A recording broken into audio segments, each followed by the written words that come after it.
Hey, everybody, thanks for watching or listening or however you are consuming this podcast. Marketplace APM is us on YouTube. Subscribe for me, would you? I said I'm ready, but I'm really not. No, I actually am. Hey, everybody, I'm Kyle Rosenwald. Wait, that was a laugh from not Molly Wood. Nope, I am not Molly Wood. Wait, you're not? No, I'm Rima Jerez. I'm filling in for Molly Wood today, which feel like big shoes to fill. They are very big shoes, I'm sure. Yeah. I don't know what actual shoe size it is, but Molly's a presence. Molly's a presence. Yeah. So you know what it is, right? It's Make Me Smart. It's all about tech and economics and culture. Rima is moonlighting, as it were, Yes. from her brand new Marketplace podcast called This Is Uncomfortable. Money and How It Messes with Life, which is, by the way, awesome. Oh, thanks. I should tell you. No, it's great. It's really cool. It's really cool. Appreciate that plug. There was one on crying at work that I was in. Yeah, listen to that one. Second Yes. episode. This is my first time co-hosting Make Me Smart. I know. First time, hopefully not the last. No. I'm a little nervous, but I have you here, Kai. You know my rule on the radio, right? Don't think, just talk. Yeah, okay, I'm just talking, All right? not Don't thinking. Think, just talk. Ooh. I do it every day. So I have you, I have our listeners, and I think I'm on the spot for the tagline right now. You are, which go. is none of us is as smart as all of us. There you go. So here's what we're going to do today, and it's going to be kind of a group effort here, driven by a thing that I saw on Twitter. I went back and looked it up just before we came into the studio. I saw it on the 5th of May. There was an article from the New Yorker about how there's not as much studying of history in American universities as there used to be. And I said on Twitter, I was a history major. This really matters because if you don't know where we've been, you can't figure out where we're going. And I got like 1,000 retweets and 5,200 likes, which, I mean, for me is a lot, right? Yeah. And it really resonated. And so I thought it might be interesting, given this moment in our history right now, for us to talk about this on this podcast. Yeah. I saw that same article. It was kind of wild. It was like a 30% drop in the number of people getting history majors since 2011. Yeah. Which is wild. I had no idea that was the case. But yeah. And I think, we're going to talk a little bit more than just the major today. Well, it is more than just the major, because here's my theory on this, and we're going to get to our guest in a second. But my theory is, and has been on this podcast since we started doing it, and it's part of why we do this podcast, actually, that context is everything. And in my brain, history is context. And all of that stuff really, really matters because it informs the current debate on where we are in this country, where we have been, and then hopefully, as I said, where we are going. Right. I mean, who knows? Right. So to talk about that with us, we have Brian Rosenwald. He is on the line. He is an editor of Made by History, which is a blog that partners with the Washington Post, and it puts current events in historical perspective. He is also the author of the new book, Talk Radio's America. Welcome, Brian. How are you? Good, thanks. How are you guys? I'm good. Let me Good. climb in and have you test my premise. Why, to you, does history matter? Well, I'm sitting here nodding along. Obviously, your listeners can't hear this, but I'm nodding along to you because I think it's exactly right that it gives you context. And I'll add a second thing, which is it allows you to interrogate that context, to really investigate and think about, well, how did we get to here? Why are things happening in this way? Why are people seeing things in totally different ways? And we see it almost every day now. It seems like there's a different story from the president's 4th of July address to Joe Biden and busing to, the not lack of equal pay for the Women's World Cup team. These are just some of the topics that you can say, well, there's a lot of history to this that matters and that affects how we understand them, how we see the present and the future, and how we have a dialogue in a pretty fractured country. Where we understand what people who don't agree with us think and why they think that, and where we maybe have a common set of facts to have these discussions. Yeah. And I want to get into some of those examples you just mentioned, but I want to know, do you feel like there's an actual decline in historical thinking in our society today? Yeah, I mean, I definitely think there's a decline of critical thinking, of evaluating things, and one thing that I think is always surprising to people when I've taught classes, there's a lot of folks out there who think that the job of a history teacher is to make sure that students learn facts and dates and things like that. But our goal is often, how do we get you to think critically about material? How do we get you to evaluate what an author is saying, where they're coming from, what their biases might be? And bias is such a loaded word now, but I just mean, do they think that politicians should be central to a story versus activists? That kind of thing, not so much political bias. But also, what was driving historical actors, really thinking about their behavior and what their goals were. And so we do a lot about thinking and writing and being able to make an argument and analyze things. That's a lot of our goal, what we're trying to teach. And people have sort of seen that they're focused more on pre-professional degrees and things like that. But there is something that's been lost, because that is something that is really, really important in our society. So let's get to the present context, right? And you mentioned it, so I'm going to riff on it for a little bit. The 4th of July celebrations at the Lincoln Memorial, and President Trump's desire to, number one, put himself in the middle of that, but number two, also invoke America's military might. And I'm going to throw you the question, and I'm going to state a historical fact, and then we're going to have a conversation. So there was much uproar about this thing, right? About, first of all, the president speaking on the 4th of July at the Lincoln Memorial and politicizing it, but also this idea of the tanks and the flyovers and all of this. And I point out this historical fact. Dwight Eisenhower's inaugural parade had tanks in it. John Kennedy's inaugural parade had tanks in it. FDR's inaugural parade, one of them, had tanks in them. And yet everybody, mostly on the left, actually, because it's President Trump, lost their minds. Discuss. I mean, I edited a piece that ran last week that explained that, first of all, the 4th of July has been politicized since before America was a country, and they were using it to help advance the cause. And since then, everybody who has a cause, from segregationists in the Deep South to civil rights movement to you name the movement, has tried to wrap themselves in the 4th of July. And presidents, this is not the first president to do something like that. Richard Nixon did it, and several others as well. And when you go beyond that, it's also the average 4th of July celebration that people partake in their own local towns. Those things are politicized. We just don't notice it. Things like Lee Greenwood's song, God Bless the USA, the uniforms and costumes and flags and all this stuff. It is political. Not in a partisan way, but it's political in terms of forwarding our government and, sort of not questioning things. It's not like we sit there on the 4th of July and say, well, where are we not living up to our ideals? Okay, but wait. Let's go to Lee Greenwood for a second, right? Has that song not been appropriated by Republicans and conservatives? It has been. Yeah. And, you see this every campaign where you'll get some song that we've misunderstood, whether it's Born in the USA, right. or Independence Day. There was a big Rolling Stone article on Martina McBride's song, Independence Day, which is about domestic violence, and it's turned into some sort of 4th of July patriotic anthem, and been appropriated on the right. You get this every campaign where people take these songs and make them into something political.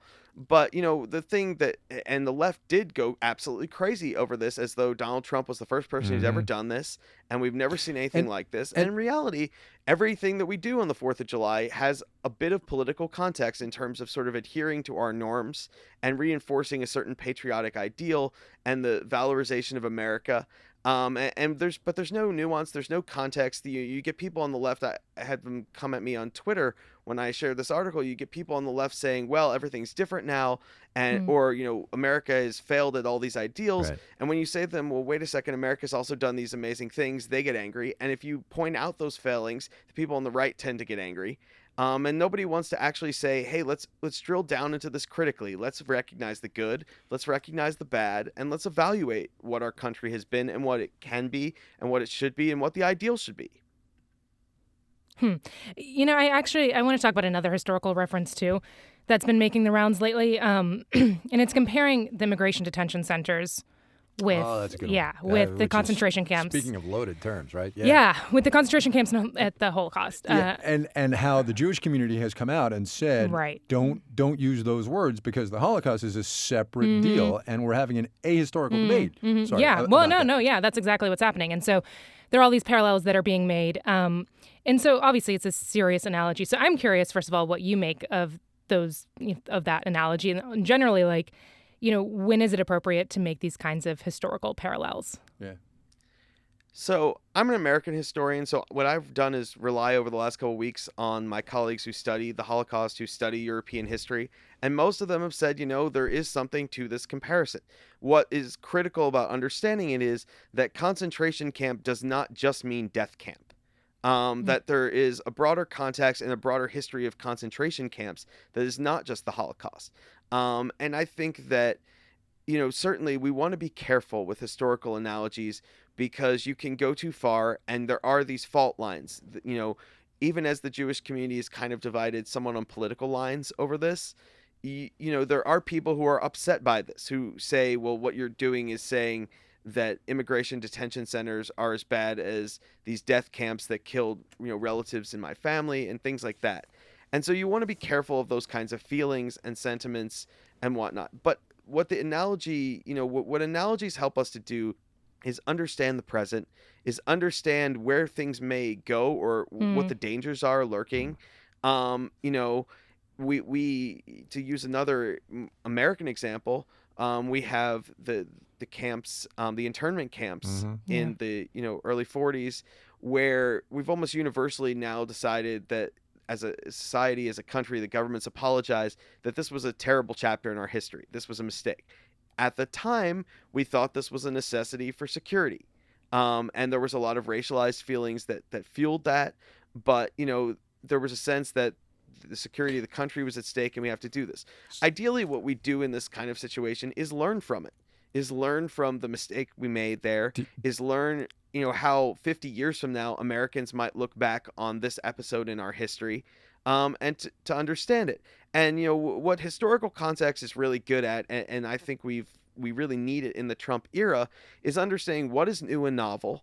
And sometimes new and novel can be great, but where is it dangerous? And understanding where there are these parallels that might inform what we should do now or what we should think about now. Not even what we should do, but how we should think about the situation. Where are the pratfalls? Where are the moral lines that we might be crossing? Where are the things where we might have lost the bigger, broader perspective on things? Well, so Brian, so look, to that point of bigger, broader perspective, do you think in this era of Twitter and nanosecond news cycles, and a president of the United States who can redirect the entire media apparatus in this country, minus, of course, marketplace and public radio, with a 14-sentence tweet, do you think we have the capacity to learn and gain that perspective? That's a hard question. I know. I tend to think the answer is no. Yeah. Just and because. Right. And so then are we hosed? That's the question. Well, it's a question of whether we want to fight back against this tendency. And we have to, first of all, understand that all history is not created equal. I think according to Amazon, like the best-selling history writer in America is Bill O'Reilly. Well, what? He has a perspective. Oh, my God. Oh, my God. Yeah. All right, we're going to have to look that one up, and we'll let you know. But, wow. Yeah, but, that there's a guy who's selling best-selling history books. But he's got a perspective. He's got an agenda. It seems like everybody at Fox News has published, a history book of one sort or another. Yeah, it's true. And that's not to say people shouldn't enjoy them. It's not to say they can't learn something from them, or find out about a story that they didn't know. But we even see this in the textbook wars that have been fought about what, names and dates and stuff are included in our textbooks, where history has been weaponized. And I remember editing a piece not that long ago on what was in textbooks in like Virginia in like the 70s, pretty not that long ago, in terms of what they taught about the Civil War and what they taught about race. And, everything about the Confederate monument fight has come down to two completely different understandings of history. And some of that is because of the way it's been taught in local places. And one thing that I find on Twitter that is frustrating and is dangerous is the number of times that a historian will say something and the number of people who come up to you, tweet at you and say, no, you're wrong about this. You don't know what you're talking about, all this stuff. And it's a weird kind of sense that, you don't go into your doctor and when your doctor says to you, you need to do X, Y, and Z. You don't say, you know what, doc, I think you're wrong. That's right. I was on WebMD last night. I know this better than you do. But with historians, there is a sense that everybody feels like they know history or that they have an understanding of it that is good enough to let them challenge any sort of person who says something about history that they disagree with. And it's, what we have to say, we have to commit to saying everybody's going to have their own interpretation. That's why we still debate a lot of these things. But we've got to agree on a common set of facts, and we've got to agree to understanding all sides of history. And that's the only way that we can get out of the conundrum that Kai mentioned. And if we don't want to do that, we really have a problem as a society, because there's also a sense out there that history is static. In Right. other words, well, these events happened years ago, they're over, so we can't possibly understand them differently. And I'll give you a great example. When the debates about busing were happening in the 1970s, you heard a Yeah. lot about de facto segregation versus de jure segregation. De jure being that you had these laws in the South that separated white students from black students, and it had separate facilities. The idea was that de facto just happened naturally, that people, moved in different neighborhoods, and that therefore if you had local schools, you were going to have segregated schools. Well, what historians have uncovered since then is that there were a lot of government policies and real estate industry practices and things that led to those segregated neighborhoods, that this wasn't just people choosing to live separately. And that there were a lot of policies that kept African Americans out of suburban areas, out of suburban schools, and that our segregated schools owe as much to policy that this distinction of de facto versus de jure really doesn't hold water. But if you learned, if you were alive in that era, or you learned about that distinction, there might be a thought that, this is how it was. Now, wait a second, why are you challenging that? And the answer is that historians are digging in archives every day. They're talking to people, they're studying documents, they're studying government policies, and we're interpreting things differently. We're understanding things differently. And we historians debate and disagree over interpretations every day of the week. But we have to agree on a foundation, and we have to agree that history is something we can keep learning more about. And we have to agree on wanting to at least see the other side, or we have a real problem. And now, and then I'm going to get out of the way and let Rima ask your question. And now, here we are in presidential primary debates having a conversation about busing policy from 40 years ago. Yeah. And people are looking at each other going, wait, busing? What was that? Remind me? And Joe Biden's candidacy conceivably hangs on policy decisions he was making 40 years ago. Anyway, Yeah. that's what I got. That's so real. Well, so to me, it feels like there's a huge thirst for history in some ways, right? Like you see all these history podcasts, you see all these documentaries that are trying to make the subject a little bit more fun, a little bit more digestible, something that you can just consume on your commute. So I see all these things. I'm like, okay, maybe there isn't like maybe there isn't a decline in history. Like maybe we are interested. But I'm curious what you make of all of that, just the changing landscape when it comes to these things, including your own blog.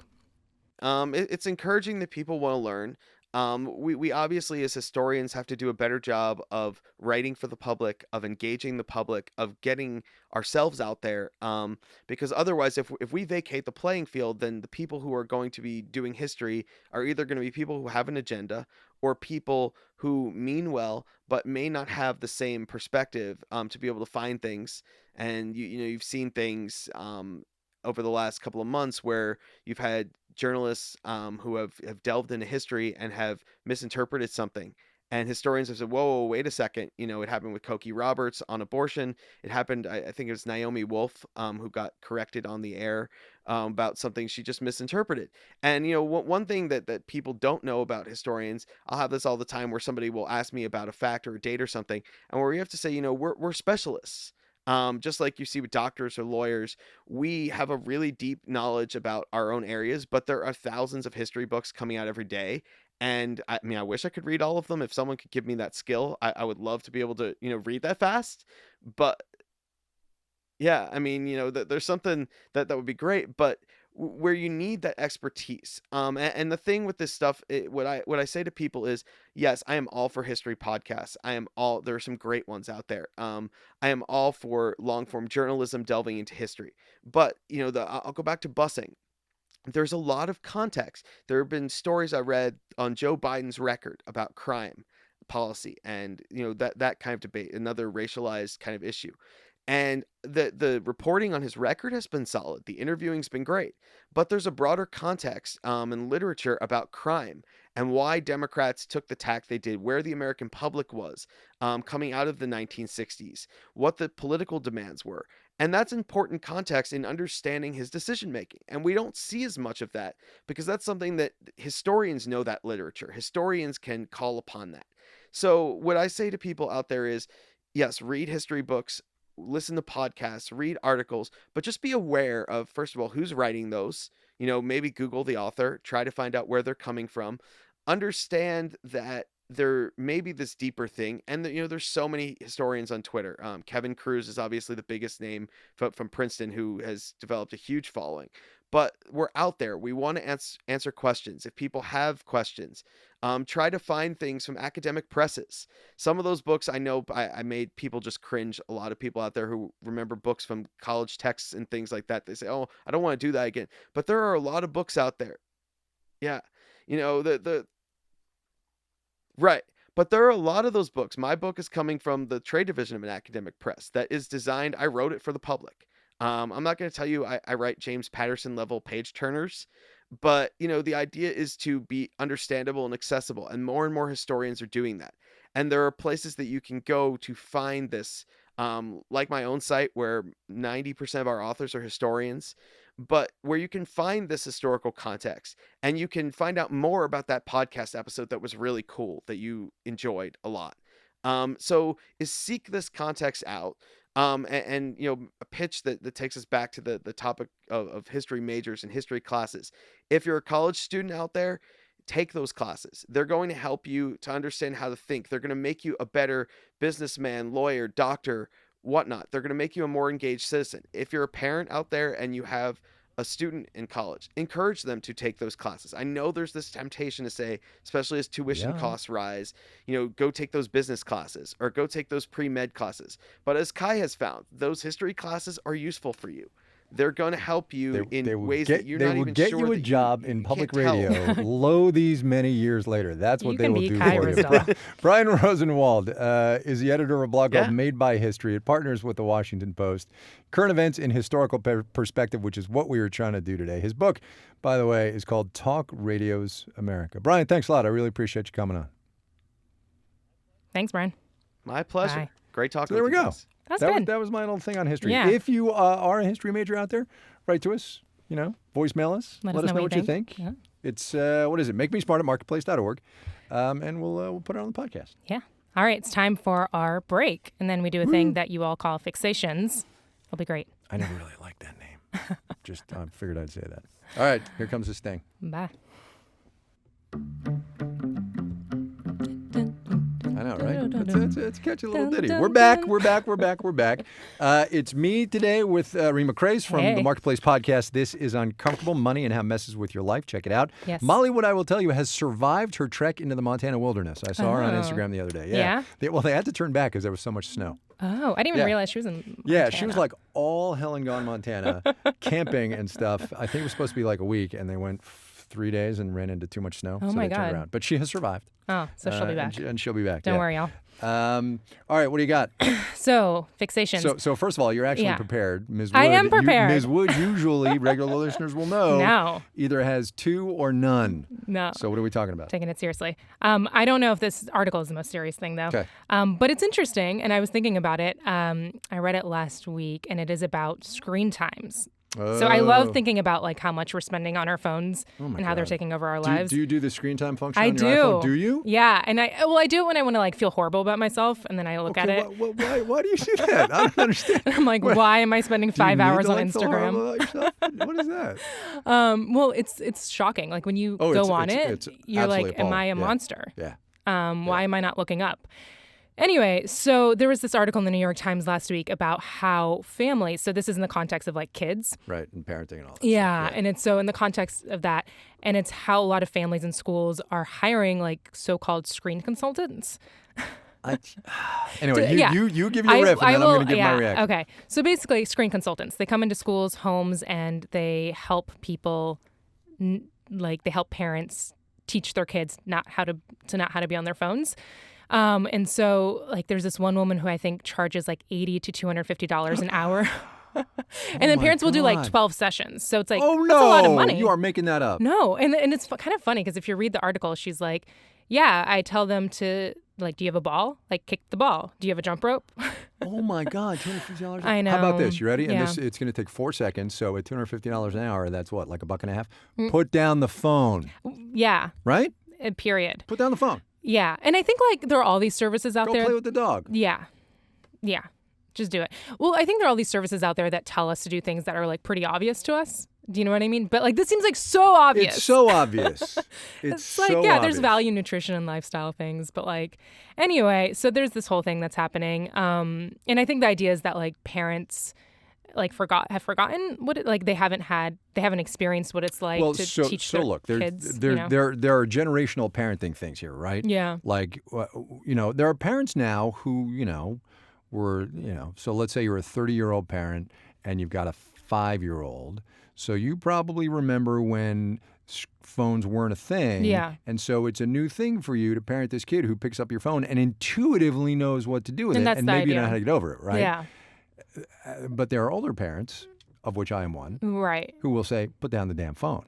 Do you not let your kids? Oh, they get like, all kinds of screen time. But you know what's really funny? Hmm. They're well-adjusted, smart, bright, They're and perfect sociable, kids. right? Oh no, they're a giant pain in my patootie 8/10 of the time. But look, Yeah. I mean, it's life today. Oh, okay, so there's something else from Also, that hey, article. you kids, get off my lawn. But anyway, go ahead. There's something else from this article that I thought was really funny. Wait, what was it called?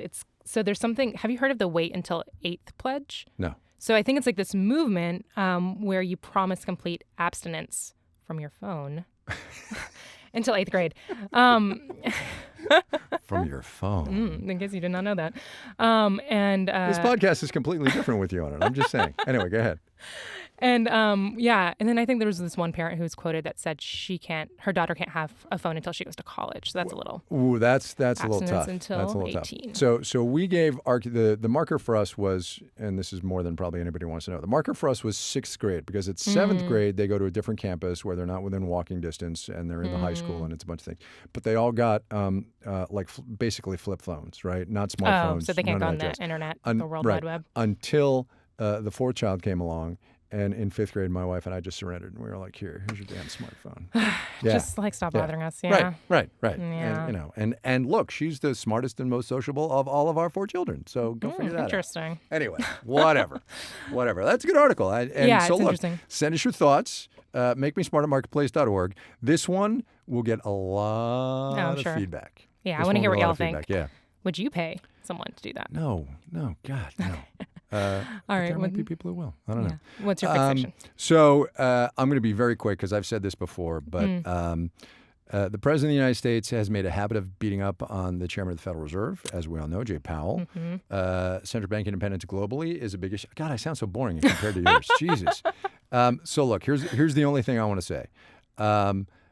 What the President is doing to Jay Powell and to the Federal Reserve matters, but thankfully, for the first time in a good number of years, the Congress of the United States, in an article today in the Wall Street Journal, which is why I bring this up, says that basically Congress is not going to put up with the president beating up on Jay Powell and firing him, which I think is promising for this economy, promising for the Congress of the United States. It is, however, a one-off. So we'll see. Anyway, that's that. That's interesting. That's my very boring thing. No, it's an important thing.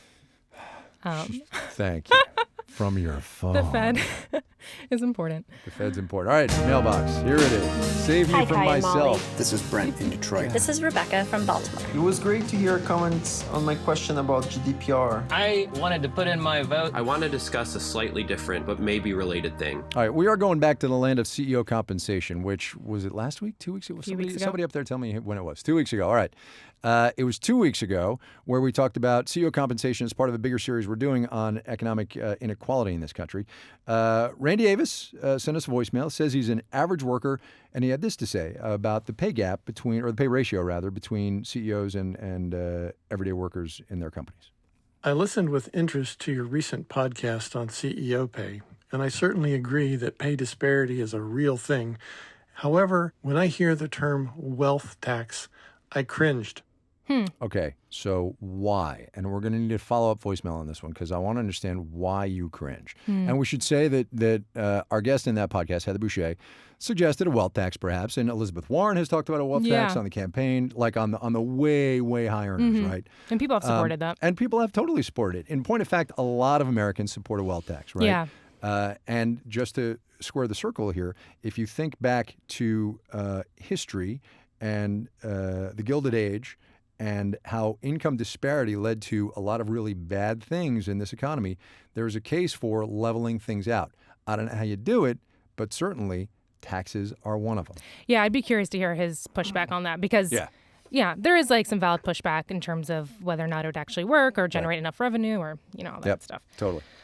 All right, so I have some listener mail. You do? Yeah, Rodrigo Sala, he wrote in and asked, is there a quote-unquote fair ratio when it comes to CEO versus median employee pay? Yeah, it's tough.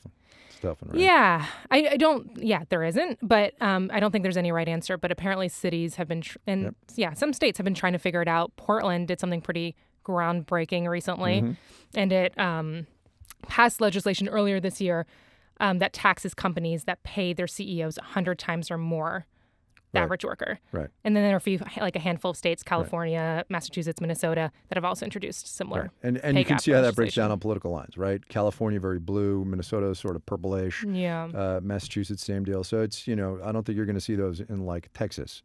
Yeah. But, there's no right number on this one, right? There just isn't.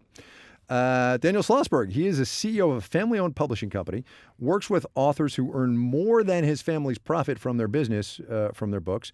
And here's what he has to say about narrowing that gap. I'm distressed our profit is more than 500 times the royalties of our lowest paid author. I want a fairer system, but it seems some of the inequality is baked into the somewhat winner-take-all system we live in. I don't think it's somewhat. I think it really is. So this is a really unpopular thing to say, but maybe your lowest paid author needs to write better books, right? I mean, that's one solution, right? That's the market-based solution, and write in and at me or whatever. But look, here's what's happening in this economy, right? The owners of capital are getting almost all of the proceeds from the growing economy. And the labor side of this equation, which are the authors, in this specific example, it's, unfortunate for this author, but they're the ones who are losing out. And until there is some systemic restructuring, and if you look at the politics of this moment, Elizabeth Warren is the one who's out there now saying, we have to break up these big companies. We have to have a wealth tax, right? They are the ones, and Bernie, unbelievably, to a lesser leftist degree, are saying the same thing.